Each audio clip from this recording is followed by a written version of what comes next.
All right, welcome to the Hoosier Huddle postgame show. This is David Sugarman. I'm Sammy Jacobs. It's a little wet out there, pouring down rain if you didn't watch the game on TV. Nice and dry in the press box. Yeah, it was monsooning down on the field. But Indiana comes away with their third win of the season, 27-0 win, their first shutout since October 30th of 1993 when they beat Michigan State 10-0. They did not give up a passing yard, and Charleston Southern. Charleston Southern did not complete a pass, 0 for 10 throwing the ball. What are your big takeaways from this game? Yeah, I mean, we talked about in the pregame that it was similar to Georgia Southern. All the positives would be taken with a grain of salt, but you rather take the positives. Peyton Ramsey looked really good today. I think he finishes. It was 32 for 41, 2 touchdowns. Kind of a tough interception. Might have been a little bit on Sammy as well. Tip ball that he did a great job of coming back to. But so Peyton was really good. Showed off some, was okay mobility wise as well. Defense. Look, they don't throw the ball a lot. They're an FCS team, but they came out and did what they needed to do. I think it's disappointing that they're unable to force a turnover. And I think this is now 4th time in 5 games. IU loses the turnover battle. It's the 3rd or 4th time IU hasn't even forced a turnover. And now headed into Big Ten play, that's really going to be a big issue. IU ends up fumbling the ball 4 times today and lose it twice, I think. And the issue is, I mean, they don't have a feature back, and they're a little bit banged up as well. So so it's not like it's one guy that they can just bench or work on. It's Devontae Williams fumbled for the 2nd week in a row today. They were able to fall in the end zone. Sammy Cobbs fumbled today, which you don't see an awful lot. He's usually pretty short-handed. And all of these came before the rain, too. Right, and it's not exactly, you can't even make the excuse that it was raining or anything like that. And they're about to go in Big Ten play. Look, Michigan, we've talked about, are they beatable? Sure, but they're not going to be any team the way, not only is the running game struggling to have a high level of production, but they're also just giving away the football. So I think that's a really, really big concern going forward. I mean, there's a lot of positives to take away from 27-0, but that looks like it's an issue that's going to haunt them the rest of the season, because I don't know that they have a back right now that they can consistently trust. Forget about getting yardage, just holding on to the football. Yeah, and 4 fumbles is concerning. Luckily, Ramsey jumped on one of them in the end zone. 2nd time in the season. I don't know that I've seen that in shortest time span. Yeah, it's twice in the last 3 games. Then you had Sammy Cobbs' fumble bounced around there as well. And then, the second half, yes, it was raining. IU only scored 3 points in the second half. Yeah. And that could be a major concern as well. They had a touchdown there. It looked like a touchdown. The shot that I got on my camera looked like a touchdown. Right. So that 3 could have been 7 and all that. But still only one score. Yeah, and then it started. I'll give them a pass since it monsooned for most of the second half. Right. Tough to move the ball. You don't want to get guys hurt. And it was just sloppy conditions. The field, there was waterfalls coming out of the stands and the stairs and all that stuff. But overall, 27-0 for the 3rd win of the year. It's a good feeling. Luke Tinian looks like a capable punt returner. He had a couple nice returns, caught the ball. We'll see what's up with Jayshon Harris. Hopefully he is back next week.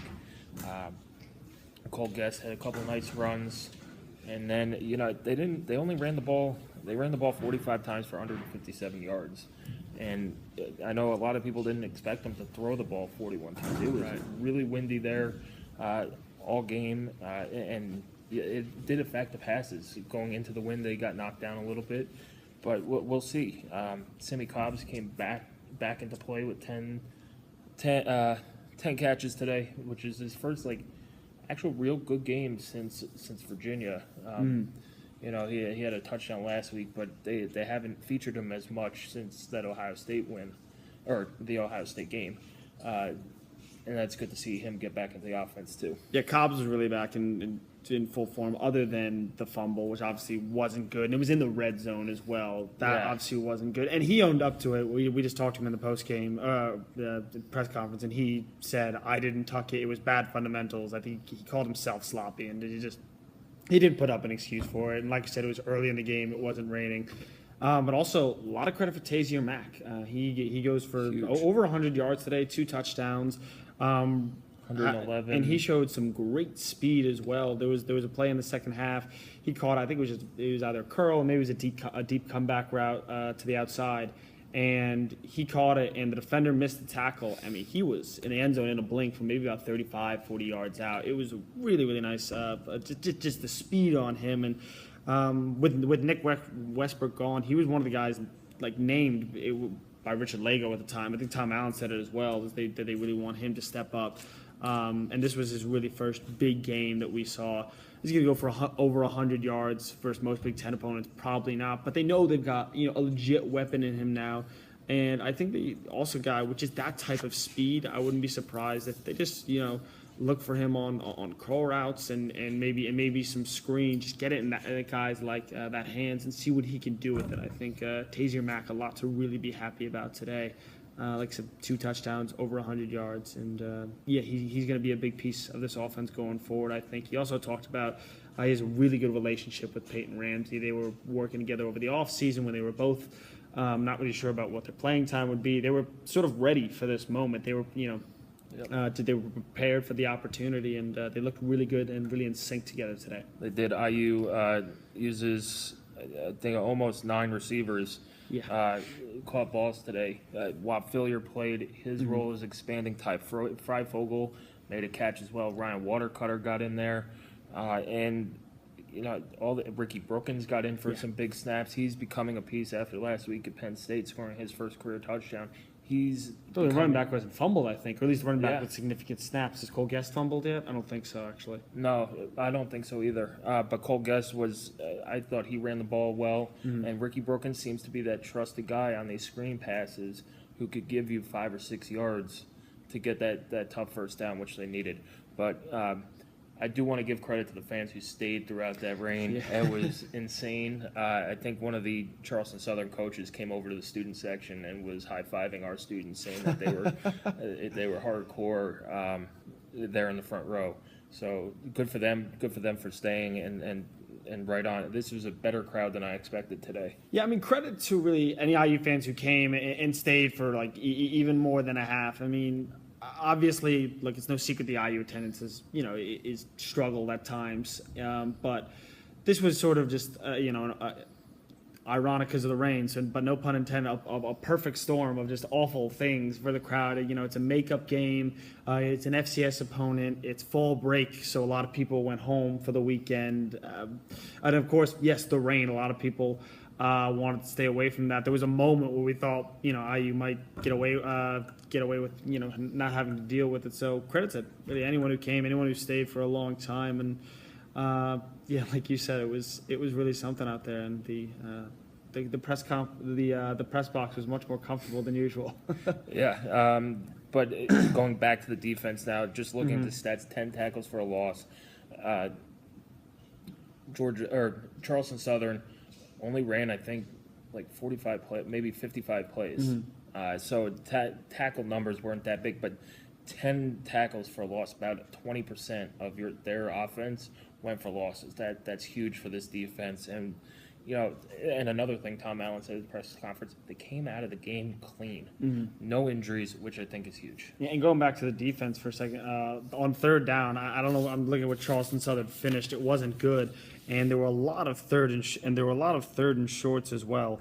They were ended up being Charleston Southern went 1 of 14, and I don't know the number, but I'm willing to bet there was 7, probably about 6 or 7 third and 2s or less, and there was also a 4th and 1 or 4th and 2 that Charleston Southern didn't make, and almost every time IU was able to stop them, and that's pretty big because a lot of times. Because Charleston doesn't pass the ball a lot, they don't have a dynamic passing, so it was more just sort of a who wants it more, who's going to be tougher in the trenches, and IU won that battle at the line of scrimmage on those third downs almost every time, and there was a couple times where Charleston Southern had made their way into IU territory, and the drive stalled usually between the 30 and the 40 on those plays a lot, so that really impressed me. Now they're probably going to be a different story, at least a little bit when they play Michigan next week, and then is Michigan State the week after that.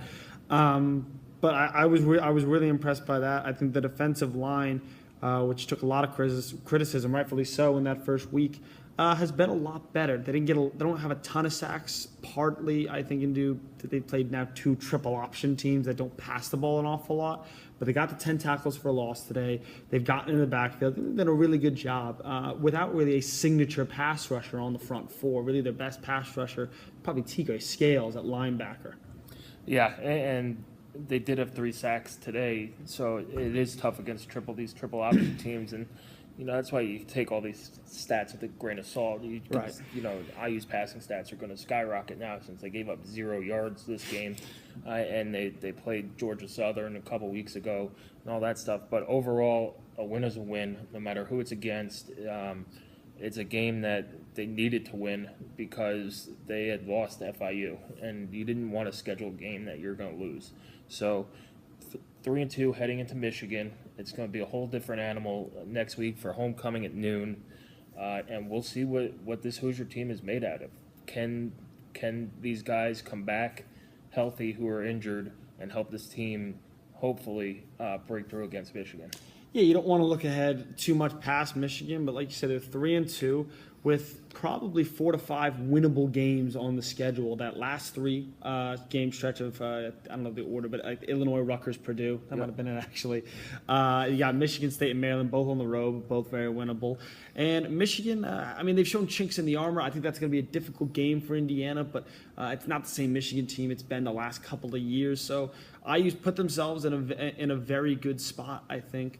Even with some ups and downs through the first few games, a quarterback change, a lot of injuries, and like you said, the one thing we can't stress enough is, something that's unfortunately out of everyone's control is, can the team get healthy? Understandably, it's part of football, it's part of the nature of the beast, but hopefully they can get healthy on both sides of the ball.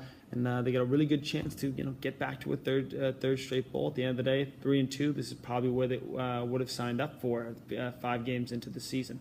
Yeah, 3-2 is right where they're expected to be. Anyway, that does it for our postgame show. This is David Sugarman. I'm Sammy Jacobs. We'll talk next week. I will not be at the game, so you'll have a new host for your pre- and postgame shows.